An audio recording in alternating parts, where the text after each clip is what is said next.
business leaders and surgeons and barristers. I see women who are going to win elections and science competitions and arts awards. Do not be afraid to fail. We can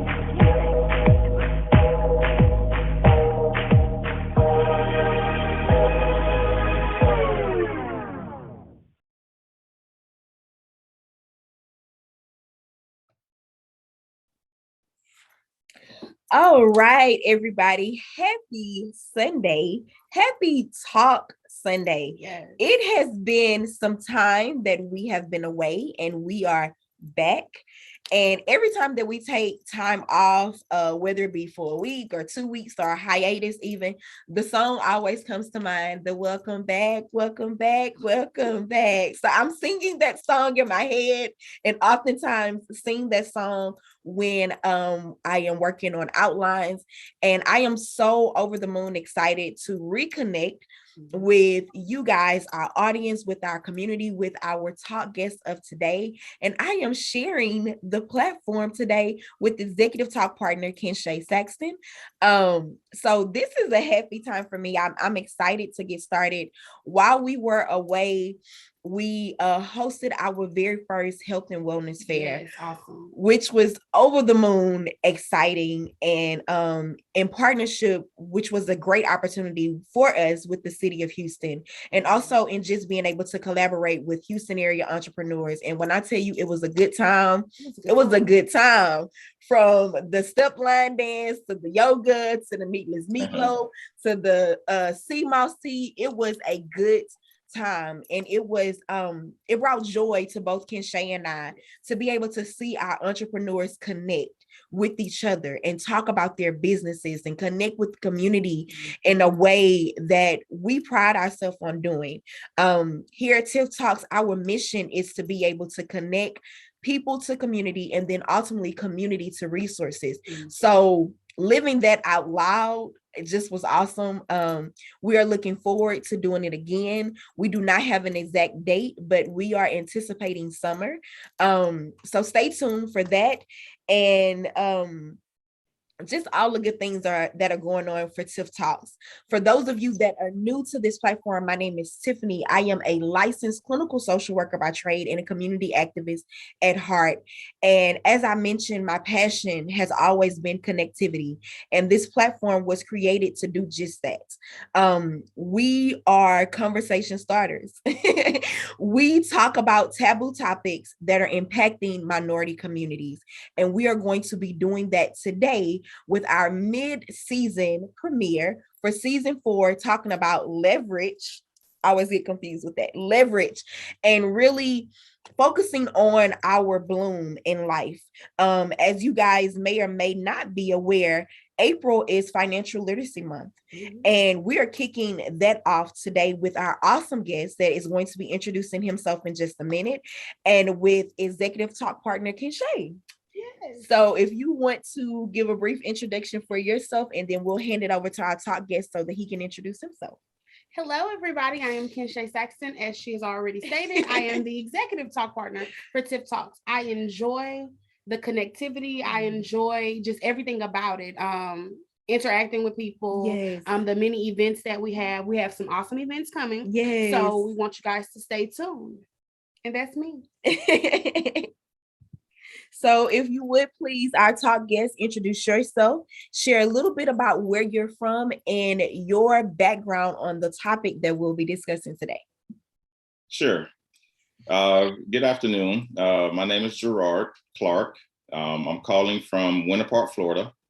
My platform is a few different things. So let me walk you through that. First, I am owner operator of a car buying service that I call Clark Auto Group. Within my car buying service, it's more of a concierge concept, but it touches on the financial piece, because we're leveraging each dollar that we spend through the price of a vehicle. I'm also the general sales manager for our family government contracting business, which is called H&G Global Supplies. What H&G Global Supplies does is we work with small business owners to get into government contracting like we are. And lastly, I am the vice president of an advisory board for Rebuilding Together Tampa. What this advisory board does is advises the company that builds and does projects for low income communities to get things done on their house, like new roofs or other projects that they need that they can't pay for. So those are my 3 platforms. Yes. And as you have heard and are now knowing, we are going to be talking all about financial literacy today.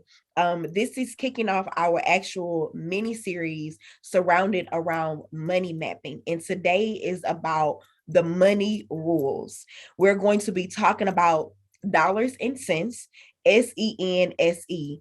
And that kind of streamlined from one of our talk partners and the general manager of Tiff Talks, Kenneth. He always says in a very heated conversation, make it make sense. So this platform is going to be focusing on bringing financial literacy to the forefront to have these conversations, because as you know, I have noticed in my community, when it comes down to talking about money, it is either non-existent or it is a forbidden topic. It's something that even in a celebratory moment, whether it be us going out to brunch, whether it be planning for a wedding, planning for a birthday party, a vacation, when it comes down to talking about money, people don't either have nothing to say or they have very little to say.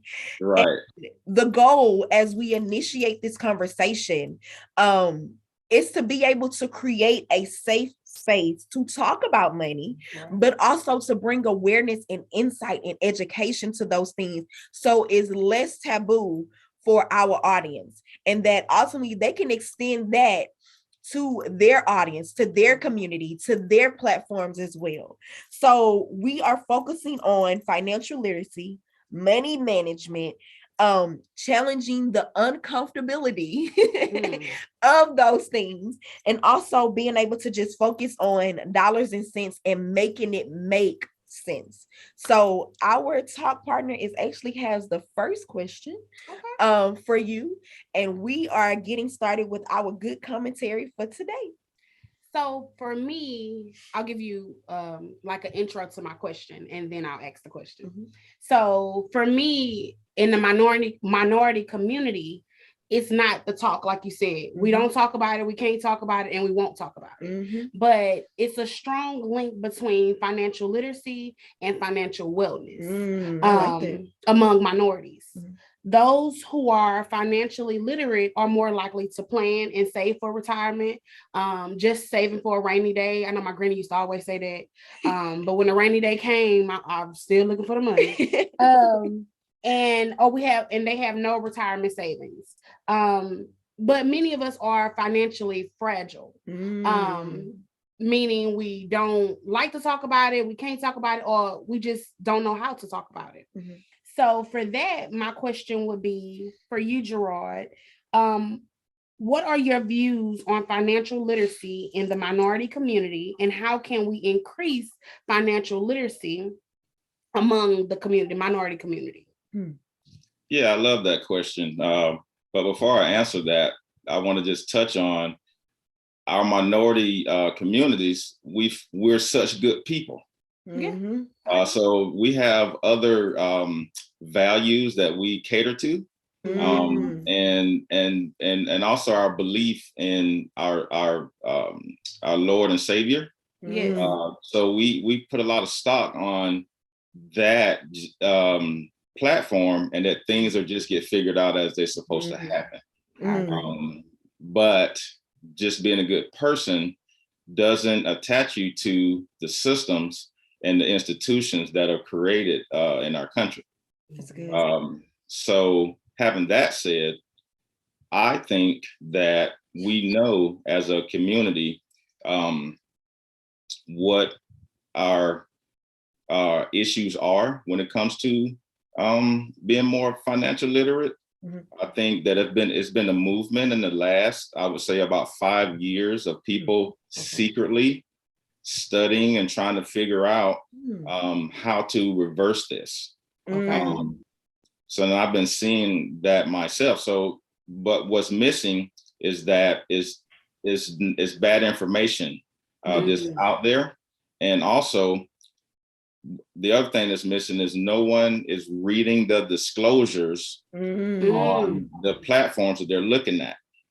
And the target something I can target is the free apps that seems like it's giving you your credit histories, your credit scores. If you actually read the disclosures, it will tell you that these are advantage scores or some other type of a score that's not a FICO score that lenders are actually determining your credit worthiness. And it also discloses that if you are seeking out this app to help you buy something or manipulate your credit score, that's not what the app is intended for, even if they're charging you money. That's sitting there in the disclosures. And typically it's on the last page of the disclosure. If it's 29 pages, that caption is going to be on page 29. Wow. Because they know we only gonna read the first 2 pages. Wow. That's the problem. And on top of that, the $1 million feature that I attach to these platforms is when someone does a inquiry, their app will go off. It'll be a alert on their phone, and they're like, "Yep, you just pulled my credit. Oh man, you pulled it 3 or 4 times." That alert makes the simulation seem real, but it's not. So that's a fancy feature that's attached to the free apps that don't help you with your credit score. Wow. Didn't know that. I did not. I mean, knowing that and hearing you share that, for me, it takes me back to the old phrase that if you want to hide something from us, if you want to hide something from our community, put it in the book. You understand? And just like Shay said, like, we will read the first 2 pages, but not page 3 through 29 or 3 through 28. And the meat in what you said, the meat and potatoes is on the last page. Yes. Wow. And that truly, like you said, that makes us financially fragile. It makes us vulnerable to those things because simply you don't know because you don't know, you know? No, it's true. And again, to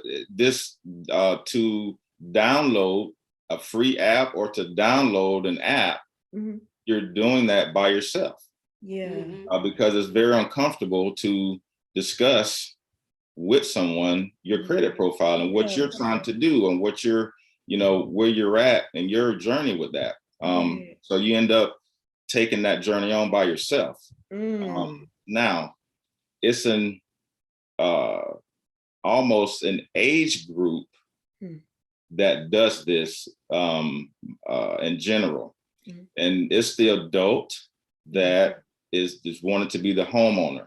It's the adult that has had a financial crisis and maybe have friends that aren't in the same situation as them. So they go on a fact-finding mission. Now, the good news about that is it answers the second part of your question, what can we do as a group or a people to be more financially literate and put more energy into that process. And from my view, we have to put energy in touching the youth. We get to the youth before life and regular responsibilities get to them. So how do you do this? So from my view, our Boys and Girls Clubs, our community centers is a perfect launch pad to touch the youth. The reason is they typically have programs already for the youth, and I'm kind of talking about 10th, 11th, and 12th graders that are about to graduate. They normally have a college course or one of the teachers come in and talk to them about grants and colleges, and they have books and resources that they can draw on themselves when no adults are in the room. But if we can add a program that maybe is even grade based. Now, based on your grades, we'll create a boot camp over the summer or spring. Yeah. And the sessions could be a week long. They can be a month long. To have the youth come into the boot camp for a couple of hours a day and have these conversations from their point of view about finance and credit, but then also at that moment, take the opportunity to educate them on home ownership. And do simulations when it comes to renting.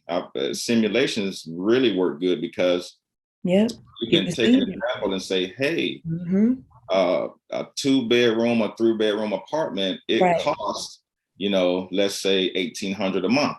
And then we take the $1,800 a month and then we times that by 12 and come up with a number. And then we compare that to home ownership.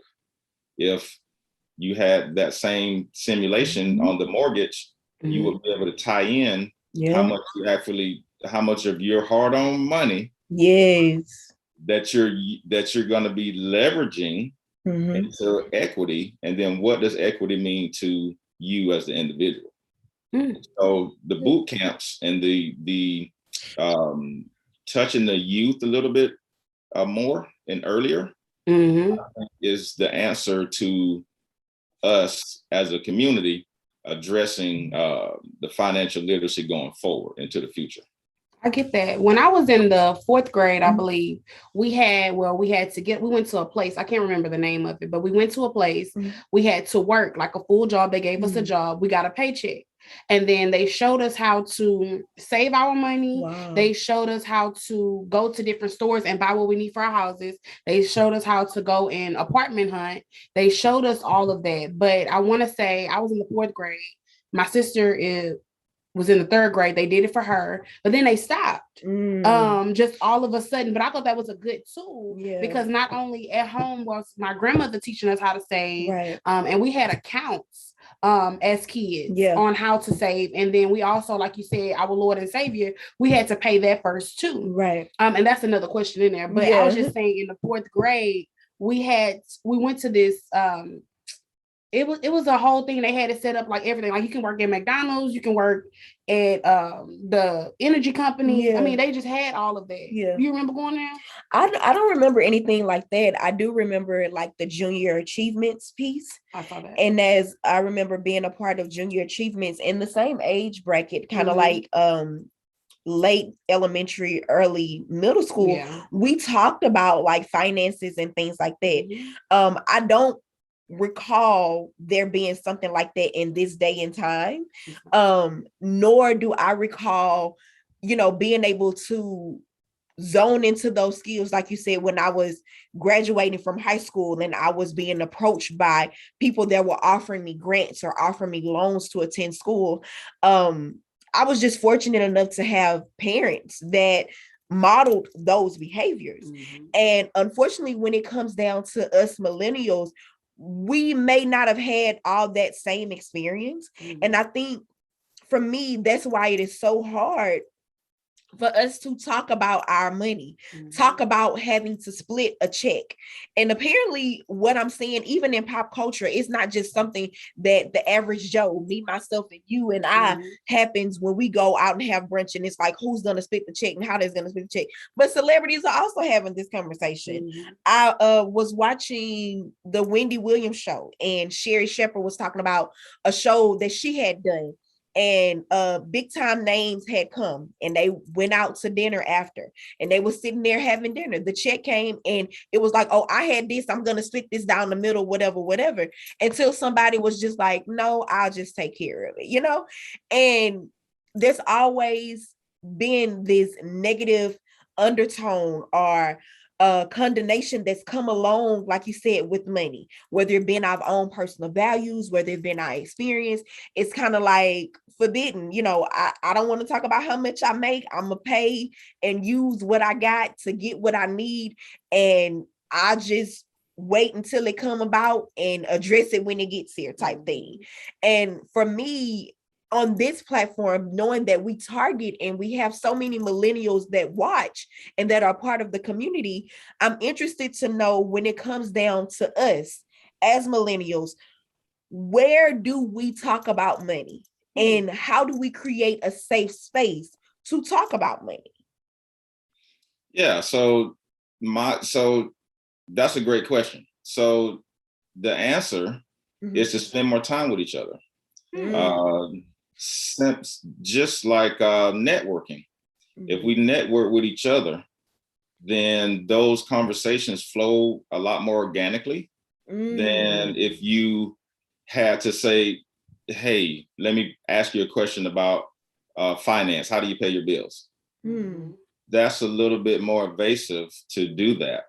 But if I said, hey, Tiffany, I got a break in my schedule. Can you have a cup of coffee with me on Tuesday at maybe 10:30? I have an idea that I want to run by you, or something along those lines. And if you spend time with each other, you'll realize that that's the safe space. Not only for talks about money or income, it's also a breeding ground to better yourselves and your brands as you interact with just people, just good people, good energy. So for me, the spending time, and even in my business partners, same thing. I do the same thing. It's like, doesn't matter what industry you're in. It doesn't matter if we're trying to put a deal together. Are you available Wednesday? Let's have lunch. And then we just talk and you get things put on the table. And just wanting to spend time. Maybe what that will look like is having a designated day once a month for a brainstorm or a forum that we get on the Zoom and just go over our month or our week. And then have humility when you're involved, and simply ask, hey, I just got this commission, or I have an extra $500 right now. What do you think I should do with it? Should I donate it? Should I, is this the time where I can buy a couple of more pieces to put in my closet? Like, what do you think I should do? I don't know what to do. So what, like, help, I'm raising my hand, like, help. What do you think I should do? I like that. Networking. What I hear in my social work hat went on is that building a rapport, building a relationship to create that safe space. One thing that I comically can say about Kinshay and I is, when it comes down to talking about everything, we have a safe enough space where we can talk about pretty much everything. And that's because, like you said, we've built that rapport. We have that relationship where if we're talking about something that may be uncomfortable, then it's not too far-fetched or too much of a language, because we have that rapport and that relationship where it's a safe space for us both. I agree. I like that. Imagine having that multiplied by 10. What if you had that relationship with 10 other people? Now, what's interesting about people, which I love people so much, because we're so it's hard for me to come up with a word to describe a human being, but we're just so amazing. And some things are not timed. Like, sometimes you're just in a spot or hanging out, and then something comes up that wouldn't have came up if you were not, at that particular space. Because a lot of times I'll be sitting with someone talking about business, something like this, and they're like, well, hold on, Gerard, what do you think about this? Because I don't tell people my business, or I don't get into all this thing, but I trust you, and I know blah blah blah blah. So they ask. And I just think those moments are organic, and you can't necessarily manage them. Being in the moment. Being in the moment. When you're in the moment, other things happen. The energy is different. And it doesn't have to happen every day. Like, you don't have to have this serious conversation daily. So this is this literacy is more of a journey than it is a question. I like that. I like that. That's good. That's good. One thing that I can say that I am very grateful for, as a child, like, I observed my mom budgeting. And I don't know that she knew what she was putting into me or planning into me, or what seeds were that she was dropping into me. But I'm so grateful for being able to see her physically write out her bills, be able to physically see her write out a check, put it in an envelope, put a stamp on it, drop it in the mail. And for me, even to this day, and it may be very much so old school, I do have a lot of things that may be on auto draft. I pay everything online, things like that. But I seriously, when my check stub pops up on Wednesday, I get out my planner, I write down exactly, and I know what it's gonna be. I'm non-exempt. I know my salary, but I write it out. I write out my bills. I write out my PTO, so I'll know and be able to say, this is exactly what's coming in and this is exactly what's going out. And I was fortunate enough to see that. And because I was fortunate enough to see that as an adult, like I said, that's played into my everyday life. And when I became an adult, when I started having conversations with money, with my mom, and having conversations about credit and things like that, I was surprised to know, or for her to reveal to me how much money she was bringing in, like what her salary was, because what she budgeted, the lifestyle, the childhood that I had did not match the dollars that she brought in. But it's because she knew how to save. She knew how to invest. She knew how to manage her dollars and her cents. She made it make sense for what she wanted out of life. And I'm a firm believer that the lessons that you learn as a child, the values that you learn as a child, they truly pay into your adulthood. And it's the same thing when it comes down to financial literacy. What I've learned as a child, those lessons that have played into my childhood have now become my own personal money rules.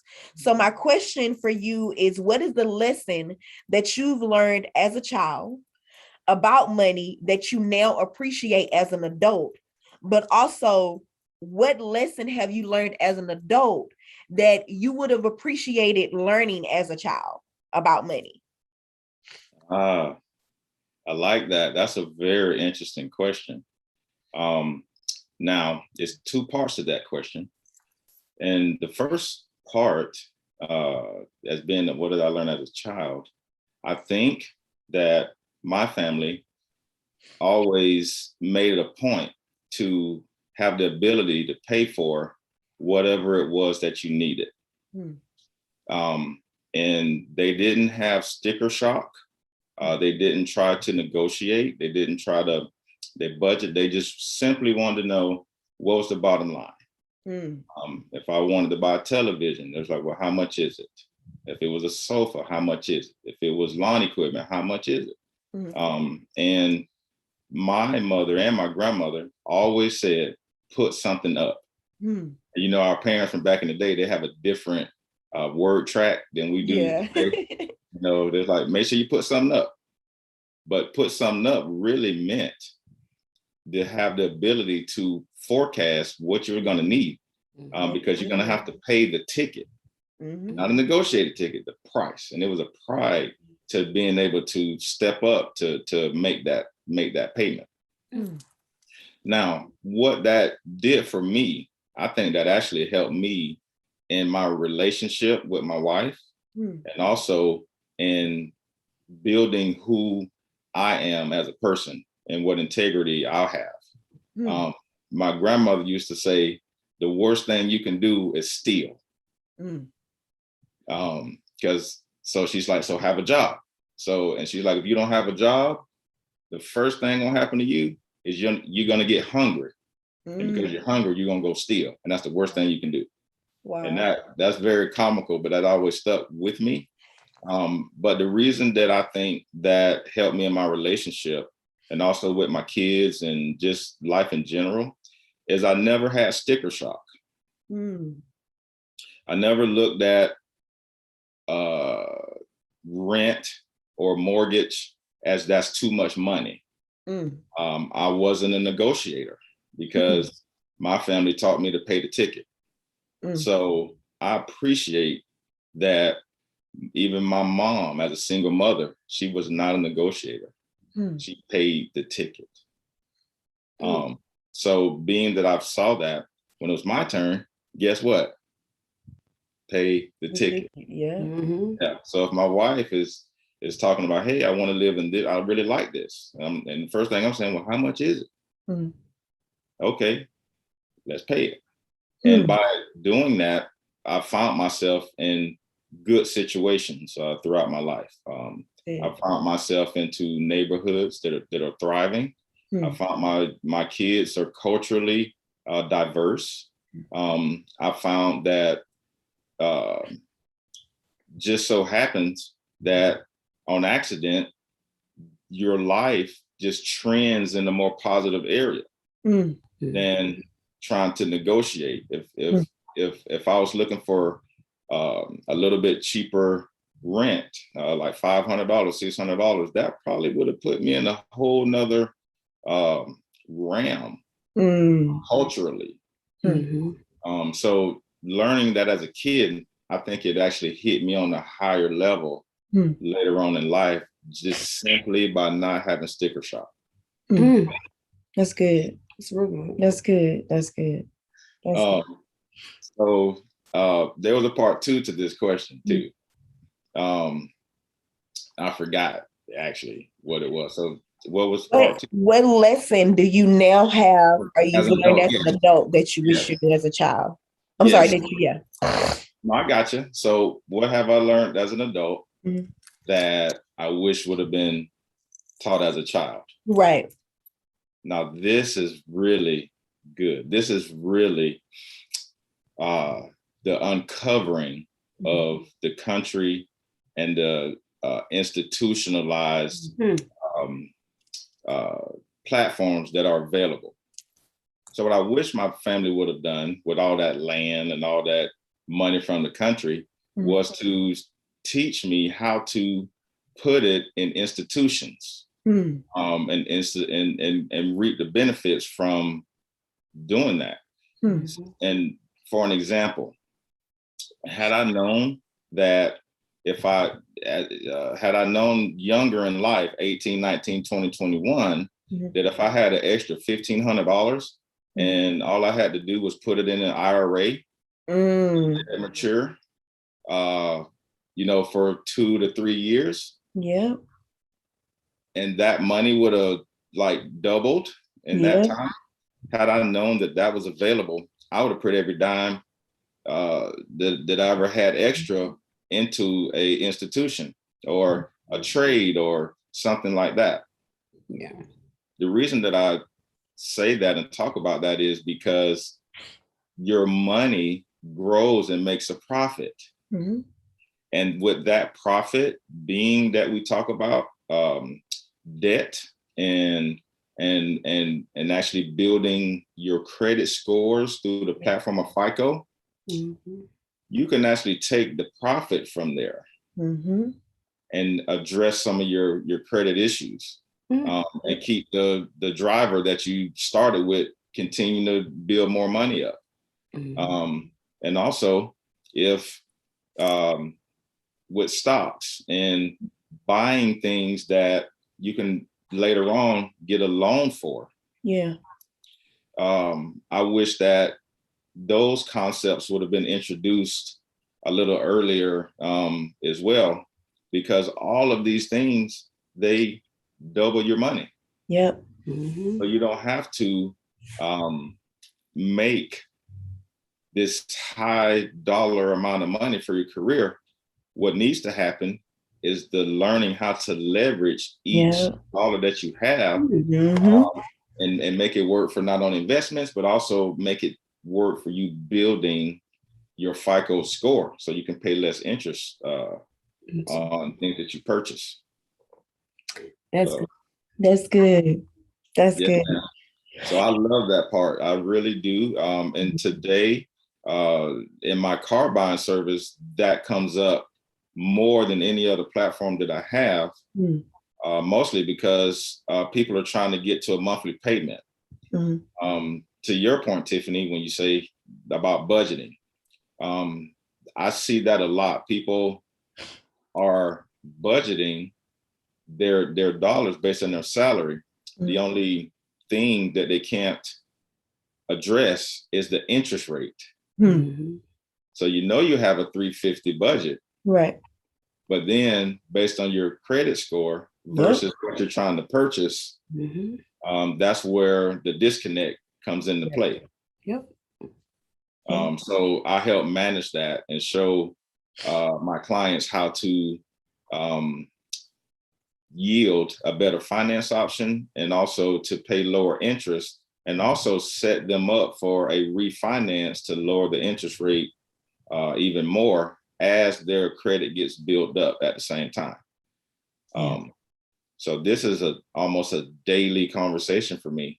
And we're now even adding business credit to this platform. So good, personal credit is here, but then imagine having even more options because of how amazing our country's set up, to have write-offs, to be able to get loans, to be able to have a business credit card to manage your daily material expenses, to have a gas card, to have a Costco business card. All of these things on personal and business, plus investing.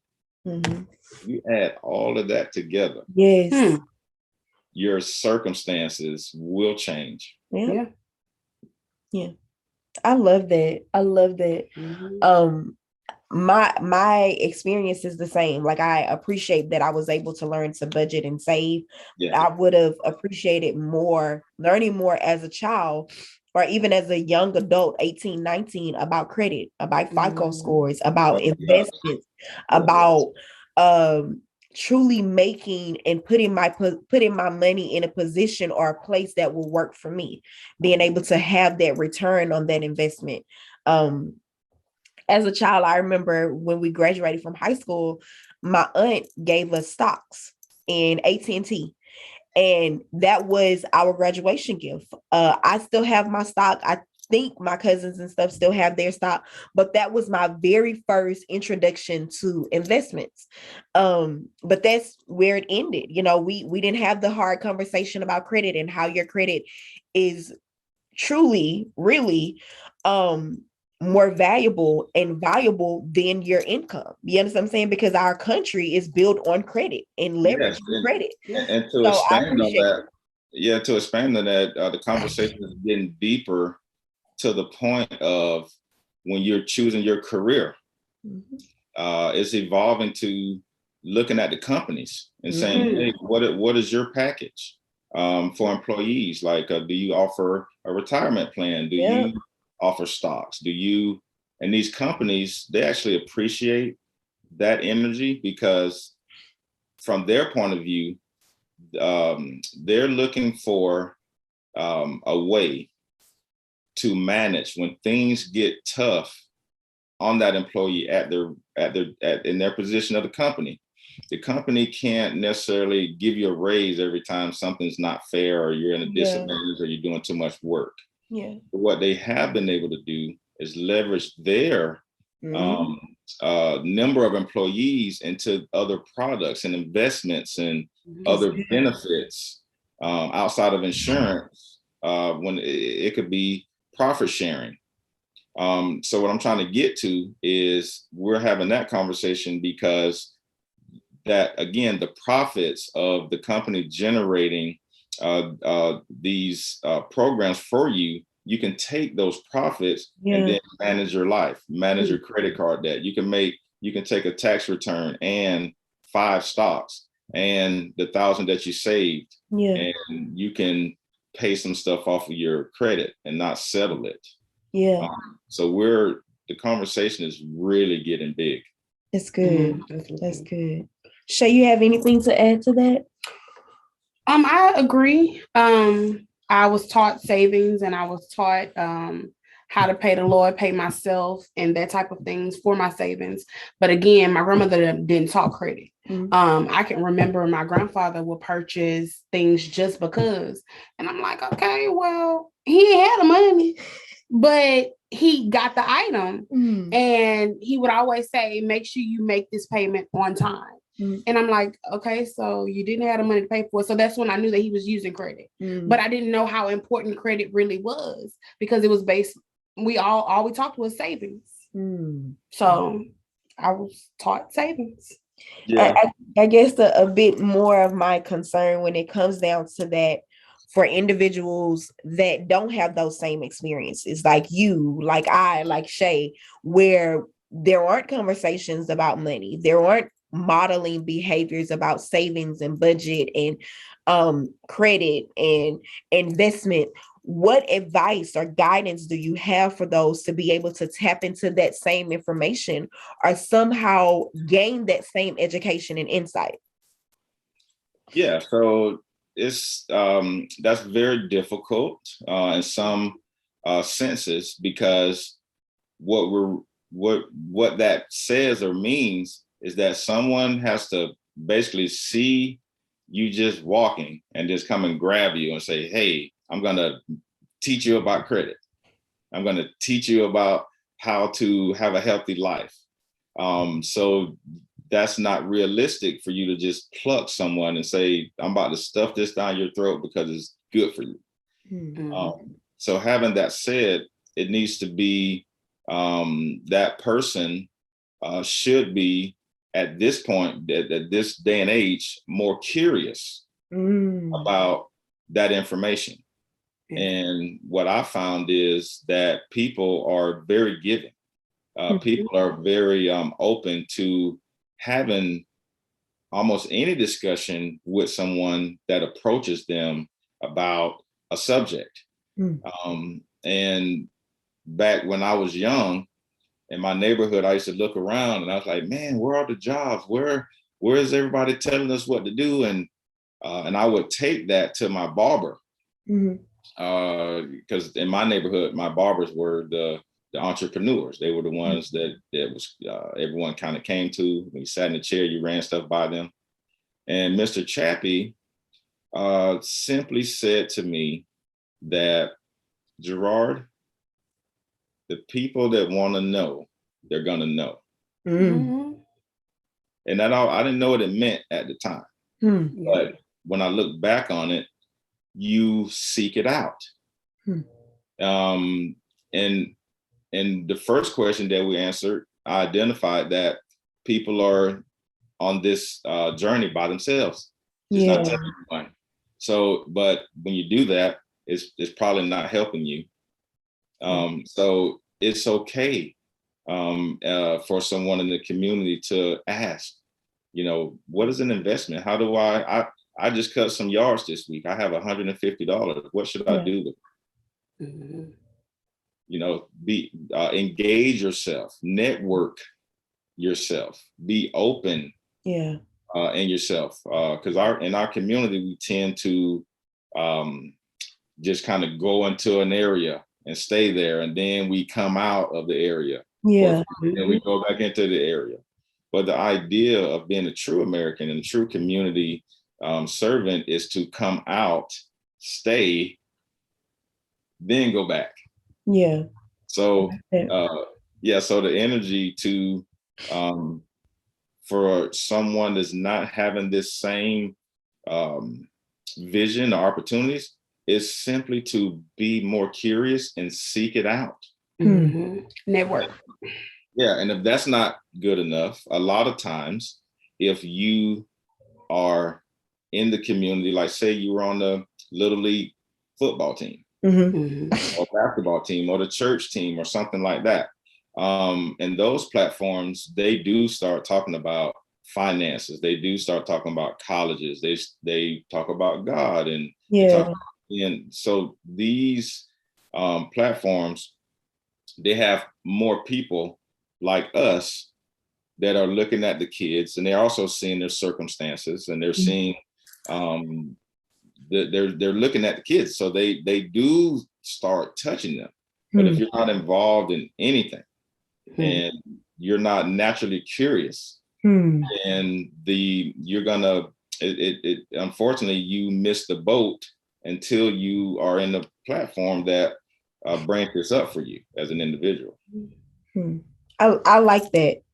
And what I hear you saying is the call to action for those people like myself, like Shay, like our community, to be able to call to action and tend to or speak to the curiosity. Yes. This, like I said, we always have these conversation starters where we have the conversation and we initiate the conversation in this 45 minutes to an hour.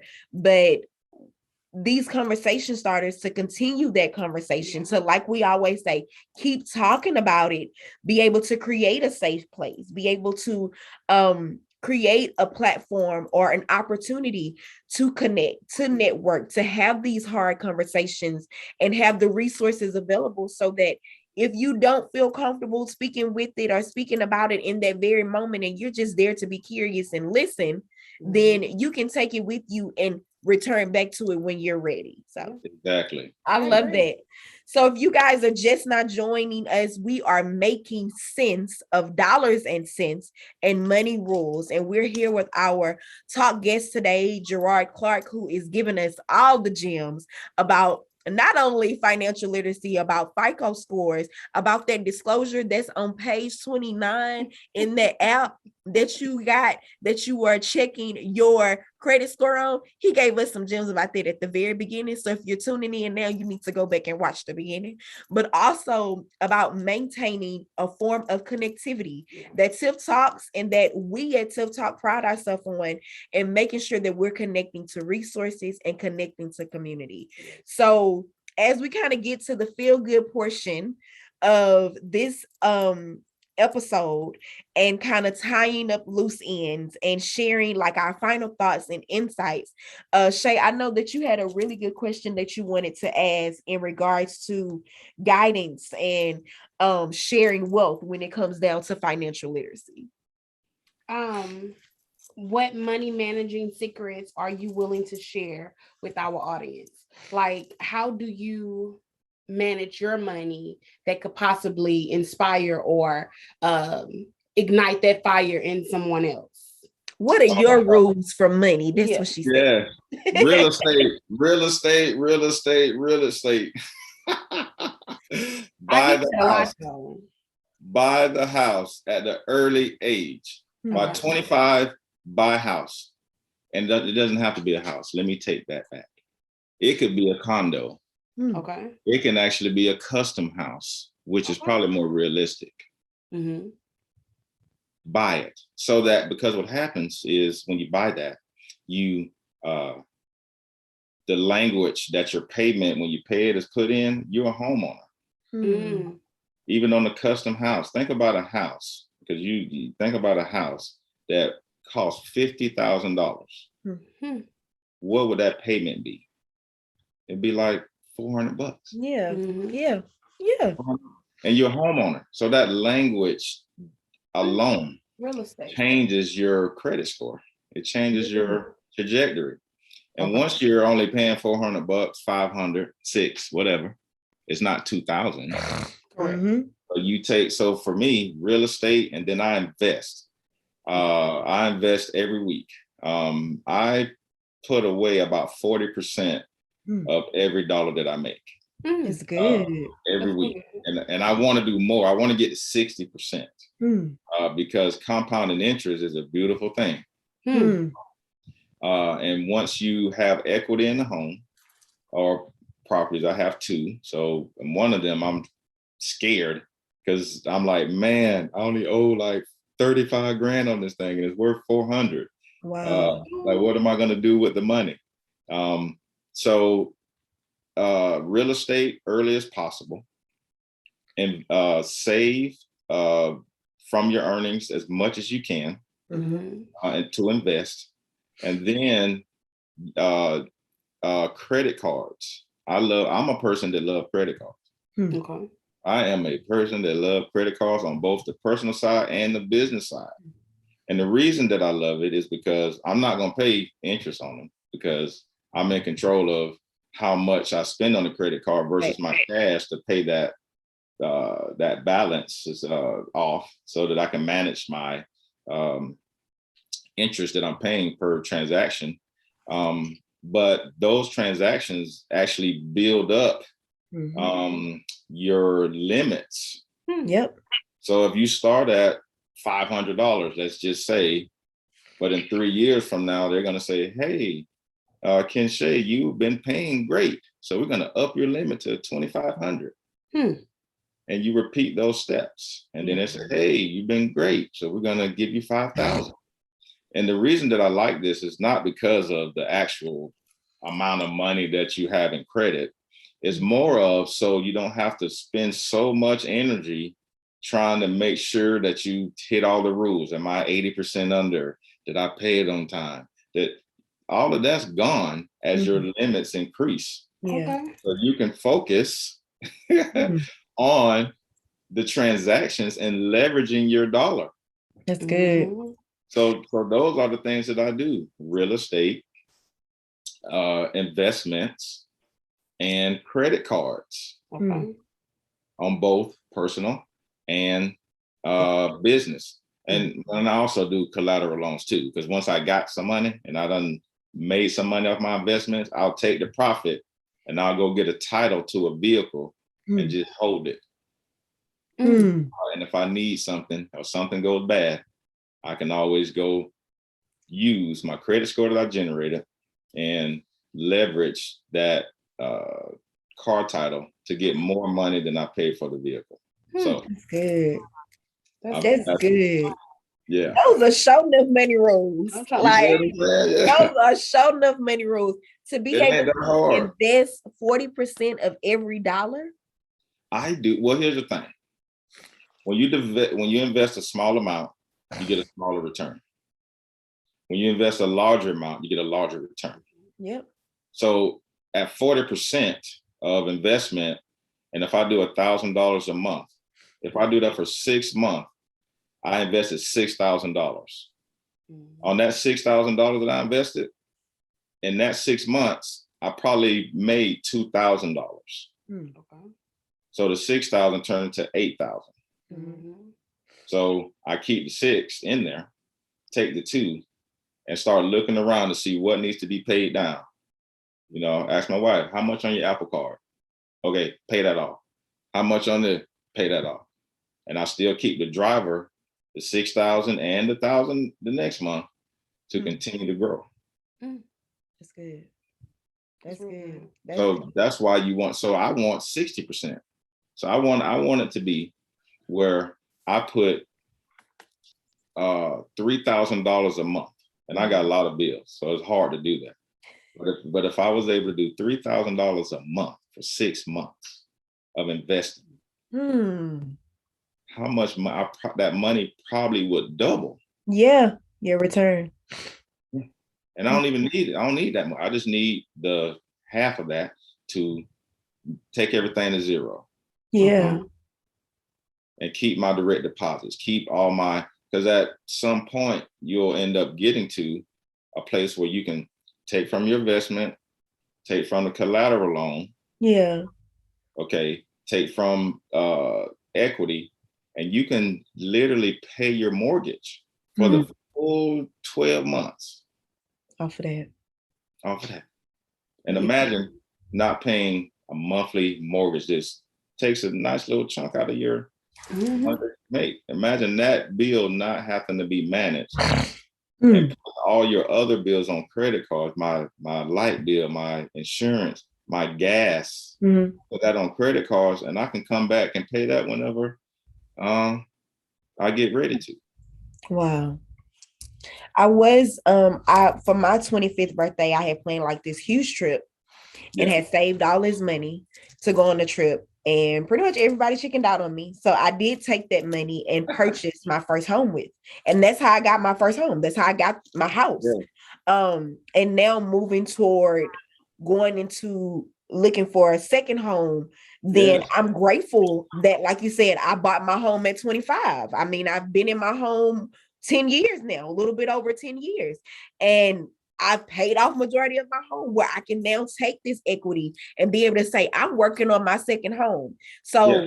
I've always heard it say a couple of more times than usual these last few weeks is real estate is the way to go because they're not building and they're not creating more land. So you tap into it when you are able to, because once it's gone, it's gone. And you want to be able to buy into the pie when you have the opportunity to do so. That's good. No, it's true, and early as possible. And now we're getting to the point that we're making our homes that we have, instead of buying a new home, we're making it better. And making it better is adding, solar panels to it, getting smart home integration involved, meaning we can have smart refrigerators, we can have smart HVAC systems, we can have cameras, and all of these things that you purchase by leveraging everything that you put out there. It ups the value of your house as well. So when it's time to get that appraisal, they're like, well, the last time you refinanced and cashed out, this wasn't here. And that wasn't here. So now I got to add that. So now your value is starting to go up, and you're in control of that movement. So the purpose of being financial literate, it saves you money. It saves you money. So if you're a person that's young and like, I got to get a degree, I have to, go to college, I have to get this master's.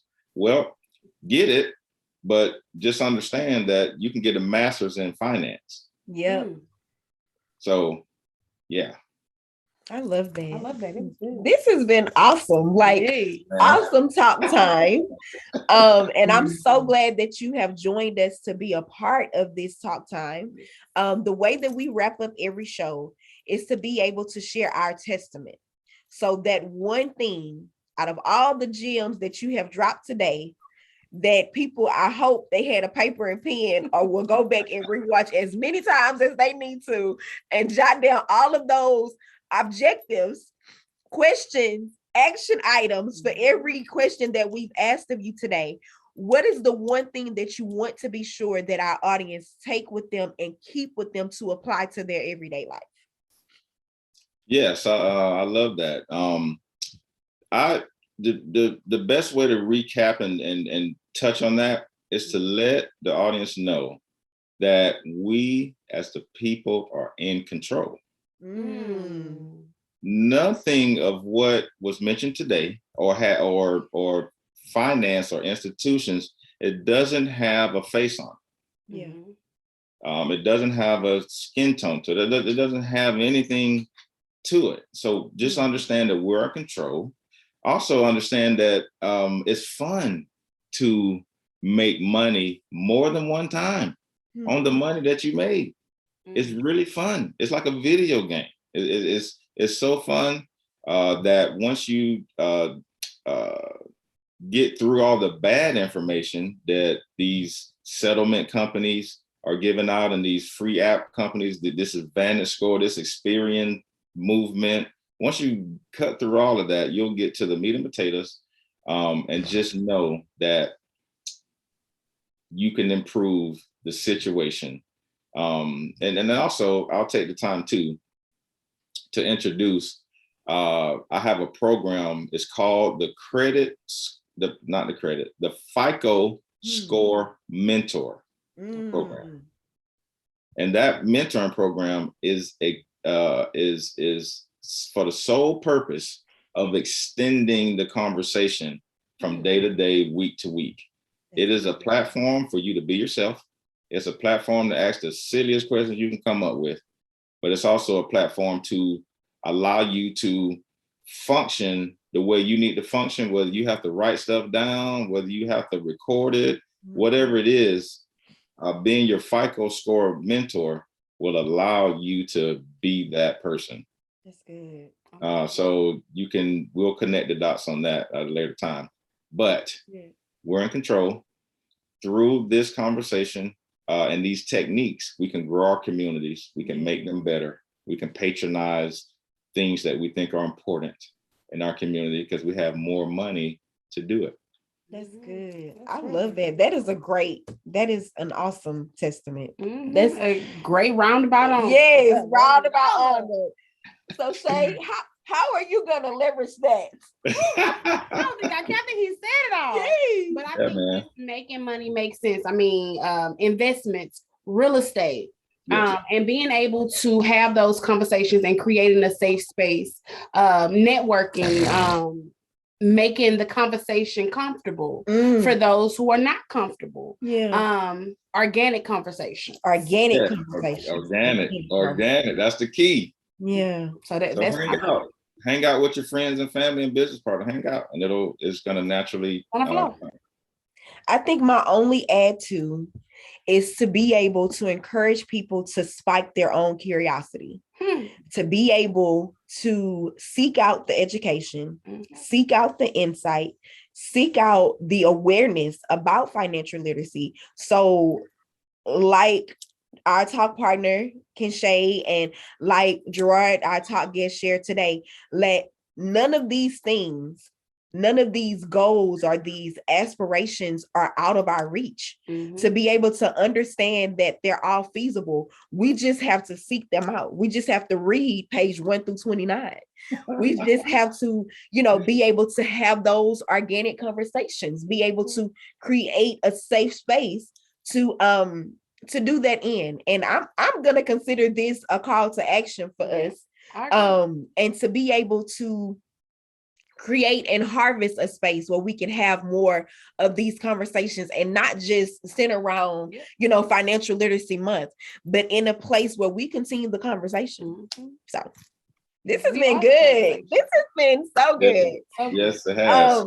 I truly, and I can speak, I'm sure, for Kinshay and I appreciate you for being a part, for sharing your wealth of knowledge, your good wisdom and good energy and vibes in this talk time, so that our audience will have it, but also extend it to others. So we want to thank you, of course, for being a part. We definitely will remain connected. And I would like for you to drop your handle so people can follow you, so people can have their own notifications and find out more about the Fico Mentor, because that sounds like a great program that everyone should be a part of. No, yes. So I'm a human being. I don't hide behind automation mostly. So my business model is just me. So I can be contacted directly. I can be contacted on my cell phone at 205-243-6833. Shoot me a text. Once I get that connection, I can introduce you to my other social media platforms, and make sure you can follow the movement. So I'm transparent. Yes. I heard that he gave you his cell phone number, personal cell phone number, so you can text him, so he can connect you. Connect you to other resources. So rewind it back, push it back, get that cell phone number, send that text so that you can be connected. Woo, okay. That just gave me good energy. A couple of announcements I think we have before we wrap up this show. So number one, we have launched our Community Empower Issue 2, Volume 1, Volume 1, which is actually Volume 5, right? Volume 5 is now available for purchase. And it is our new baby that is all about entrepreneurship here in the Houston area, that highlights entrepreneurs and beauty and high-end jewelry and culture and how they are impacting their own legacy, the community, but also culture. So we encourage you to pick up your very own printed copy. You can go to our Instagram Shopify storefront under View Shop to be able to purchase your very own copy. We also are having a rummage sale on all of our previous Community Empower magazines. We now have volumes 2 through 4 that are available for only $10. And that is the cheapest buy that you're going to get for those magazines. Awesome quality, awesome reads, all about entrepreneurship, all about wealth, all about building wealth, about financial literacy. I mean, these are great reads and something that you want to have read for yourself and be able to extend and share with others as well. Another thing that we have going on, because we have a lot of sales now that I think about it going on, is our Visionary collection is actually 20% off. There has been talks amongst the leadership team about leveraging that collection and being able to add more to that collection. So you're going to want to purchase the Visionary box and those items that are part of the collection while they're available now, because there'll be more added to them in the very near future that you don't want to miss out on. So I just dropped a lot of information that you're gonna want to know now without telling y'all. So Kinshay don't hurt me, because she don't like for me to share the secrets. So I just gave y'all a lot of secrets that y'all need to follow up on. The Visionary collection, 20% off with the discount code BLOOMME, and the rummage sale that you can purchase, that is, the discount code is 22 rummage, and both of those are available in our Shopify storefront. We also had a barrier this week in regards to our own social media, whereas our Facebook is no longer accessible to us. It is definitely a it has been a challenge. We are not defeated, but redirected. So as of now, for this particular mini series, our money mapping mini series, all of the footage will be on our YouTube channel. So we encourage you to go over to our YouTube channel, set your notifications, follow us on YouTube so you'll know when new episodes debut. And this is just the first part. Trust me, the more parts to come are going to be just as awesome, filled with just as much wealth, with just as much insight and education, all from entrepreneurs that are killing the game in financial literacy and building wealth. So you're going to want to do that. Our YouTube channel is JJAYKC Podcast. And we're going to be dropping that link so that you can follow along with the really cute commercial coming up, so that you will be able to get more insight about how we're transitioning from Facebook and leveraging our platform. I will be sharing more insight about that in Talk Tuesday. So I encourage you to tune in to Talk Tuesdays on Tuesday at 7 p.m. on IG. It's going to be a very transparent conversation. I would encourage those of you that truly value Facebook to tune in, because you're going to want to know how you can protect yourself and protect your brand as well. So we have one final announcement, and it's my baby. It's the Goal System. And that's the networking and that intimate conversation and just girl chat, being comfortable with one another. We have that going on right now. You can head over to our Instagram, and the link is there to purchase from our Eventbrite. You will purchase your ticket. It is April 2nd. From Saturday. Next Saturday. This time next week. And it's brunch, y'all. It's brunch. Yes. So I love a good brunch. Me too. Yes. I love it. I can always do a good brunch, but the girl chat is what I'm looking forward to, because we connect like-minded women together to talk everything, self-care, finance, your brand or your business, and things like that. Just hold accountability, reinforcement your goals, setting those affirmations and things of that nature. We have some really good things in store for you guys, and we ask that you guys would, and it's limited seating. So if you want to purchase now. And if you can't purchase now, call me, let me know you want a spot. And we will make that happen, because we want everyone who wants to be involved to be involved. And the more we have, I may open it up a little bit more. But that is it. April 2nd, from 11 a.m. until 2 p.m. All right. So those are our announcements for this afternoon. We appreciate you guys for sharing your time with us, for giving us and gifting us the greatest commodity that you have, and that is time. We encourage you to follow us on all these social media platforms here, with the exception of Facebook. And we appreciate you guys remaining a part of the community. To our talk guests today, thank you so very much for being a part, for sharing with us your time, your greatest commodity, and for extending your platform to our community. As always, everyone, we encourage you to keep talking.